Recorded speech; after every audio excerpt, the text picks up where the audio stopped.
Now you've said quite a lot about what one has to do, the practices to become a Buddhist, to be a Buddhist. Now how does one actually become a Buddhist as such? But sort of what is the demarcation line when somebody sort of says, well, now I am a Buddhist?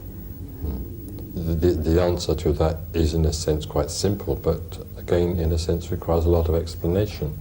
One becomes a Buddhist when one goes for refuge to the Buddha, Dharma and Sangha, as I mentioned earlier. But there are different degrees, different levels on which one goes for refuge. I personally distinguish a provisional going for refuge, where someone is interested and attracted, but is not really giving the whole of himself or herself to the following of the Buddhist path. And then there's what I call effective going for refuge. This is when someone has decided that the leading of the Buddhist life is the most important thing for him or her, the most important thing in life, and that person wants to devote all his or her energies and resources to that end, and is actually making that kind of effort. This is what I call effective going for refuge. And this corresponds, in as it were formal terms, to ordination, which is not only a private but a public commitment in the presence of one's teachers and friends to the Buddha, the Dharma, the Sangha.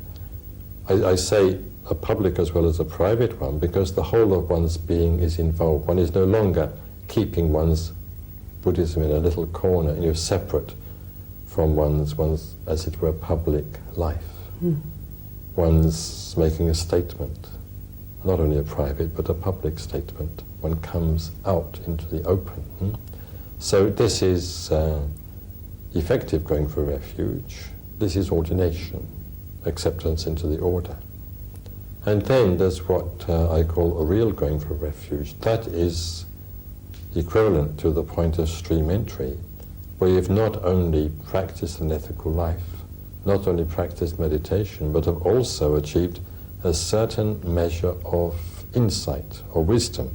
One has started seeing things as they really are.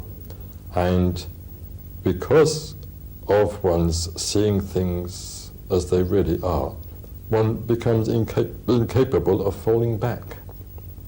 One becomes incapable of giving up the spiritual life. You may have still a long way to go.